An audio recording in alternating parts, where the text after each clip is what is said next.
Welcome to the live stream. We are here and we've got a great guest today who's joining us, Molly Krauss from the Mary Free Bed Guild. We are in the Mary Free Bed Kitchen and Cafe right around in the inpatient part here in Grand Rapids. And today we're going to be talking about a question. How did Mary Free Bed get its name? And do you know about the amazing women who helped found this hospital and build the hospital for it is today? And to talking about that with me, we've got Molly Krauss, a longtime member of the Mary Free Bed Guild. Molly, thanks for joining us today. Thanks for having me, Chris. So people who don't know, they've heard of this maybe before. If you're locally in Grand Rapids, you know of Mary Free Bed. But what is the Mary Free Bed Guild? The Guild is a compassionate group of 120 women who are committed to the culture of Mary Free Bed and the caring of serving more patients and providing hope and freedom through rehabilitation. So I've told this story before, and it's loved when our staff can share this, but how did Mary Free Bed get its name? Well, Moses Taggart in 1891 found a little black purse, and inside was a dime. And he gave it to his sister, and she and her friend decided to raise money to fund a bed in a hospital. And so they did a fundraising. And if you knew anyone named Mary or were named Mary, they asked you to contribute a dime. And that was the most popular name at the time. So they were successful, and hence the Mary Free Bed Guild. And this is now Mary Free Bed's been around for over 130 years, and we are continuing to grow and to really impact the lives of others. What does the Mary Free Bed Guild do now in their involvement with the leadership and the direction of the hospital? Well, first of all, we're the single shareholder of the hospital, and we're involved in the governance. We're 50% membership on the board of trustees. But we're kind of the keeper of the culture, the heart of the hospital. And collectively, collaboratively with the staff and administration, we try to give patients and their families the best experiences and provide the hope for the future for all of them. That's great. And I mean, you guys are there in the leadership, in the direction, and like you said, the governance of the hospital. I've heard people say the keepers of the culture. But you guys are also giving back in lots of different ways. We're showing some video here of guild members out in the community getting involved. But what are some of the first things you think of when Mary Free Bed impacting patients and staff? Well, miracles literally happen here all the time. And you see it, you feel it, you experience it. You're so proud to be part of it. And you get so much out of it, more than what we give. And that's how we feel. And that's why we're still around. And we're proud that we're independent. We're proud we remain independent. We're proud of our CEO, who has made us who we are today, with his administrative team and staff who've all contributed. But I want to give a shout out to Kent Riddle's wife, Susan, because she has shared Kent with us, who's here hours and hours, and she's so behind and supports all he does to make us who we are today. And she's just been a real key piece, and people don't hear about Susan. And so I just want to make sure that they know she's an incredible spouse and lovely woman. And she's got her own unique story and connection to Mary Free Bed. So if you haven't heard that story, you can go search for that. We actually did a podcast with Kent and Susan a year or two ago where they walked through their whole story. So we'll include a link to that in the comments so you can go back and hear it from her, that amazing story of how he got connected here in the hospital. And Molly, you've been working with the Guild for a while, and it's actually in your blood. If it's okay, hopefully if I can ask you just like your history and how you got connected with the hospital. Sure. My mother was a Guild member with her friends, and she talked about it all the time and wanted me to get involved. And I was teaching in the hospitals, and then I was on the school board, and I had 3 kids. And high school at the same time. And finally, when it was the right time, and I thought, okay, let's check it out. And I've never gone back. I've been so grateful to be part of the guild, and some of my best friends are in the guild, and we all feel the same. It's a blessing to be part of it.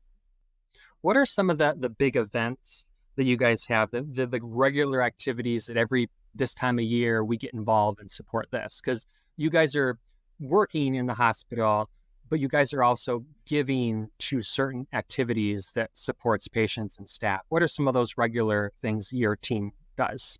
I think one of the longest standing, incredible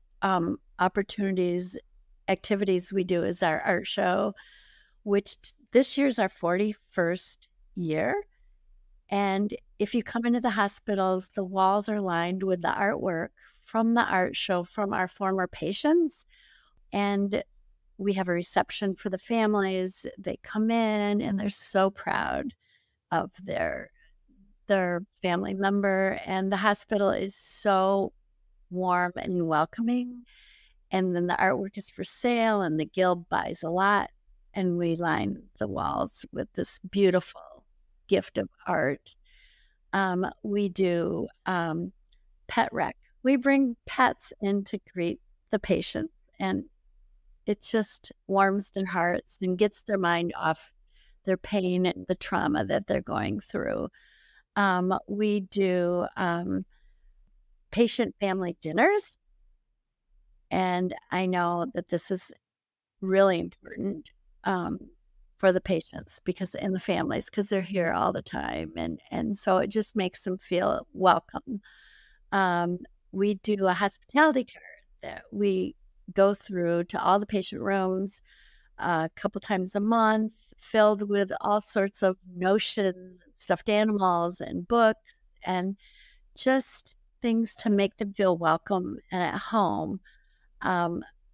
I'm real involved in the patient escorting. So when patients come or admitted or friends come to visit, we take them to the rooms, and then we can share about the artwork on the wall, and get them to the patient. And they're real appreciative, because it's a very traumatic time in their lives. And for us to make them feel more welcome and at home, we're grateful we can do that. And we have the largest 25K sanctioned wheelchair event in the country.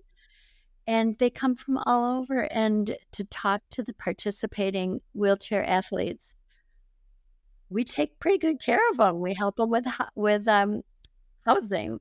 We help them with transportation. We have a benefit luncheon for them afterwards. And it's wonderful. And to see those wheelchair participants come across the finish line and the joy in their family's heart, it's fabulous. Can I share more? Because I have so much to share. Yeah, I mean, those are great. I mean, you guys just sent a group down to Guatemala. I mean, there's that involvement that you guys have supported. There's so many. Go ahead. Yeah. One activity that we're not doing now, but we did, and we stopped during COVID, was called Halloween Heroes. And we would literally build Halloween costumes around the kids' wheelchairs. And the costume was what they chose. And we were so blessed. It became a huge community event where we had engineering students from Grand Valley. We had the police force coming in helping us build. We had our building and grounds people. We had staff helping us.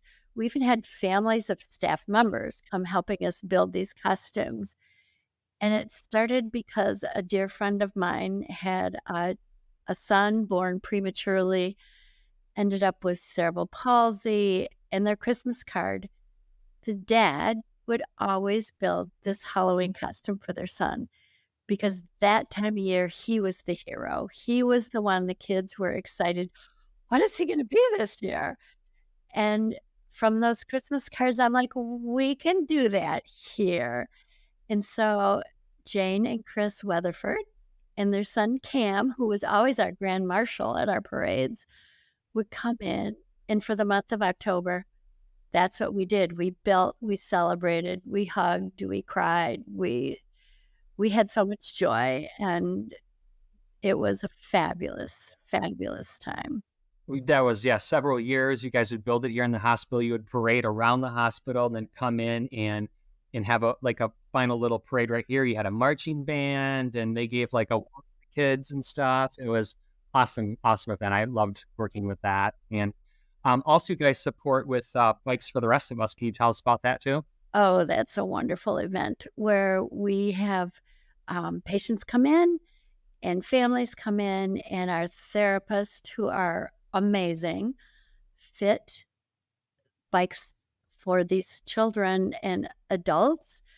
And so they can participate with their friends, with their families, sometimes first time ever that they're able to ride a bike.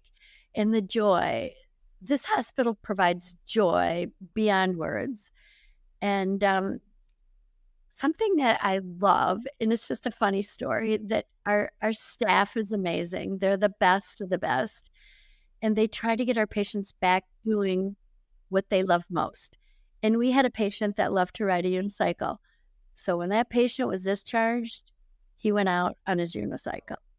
So we have so many wow moments. I could talk for hours, which is obvious. But yeah, this place is just very special place on the planet.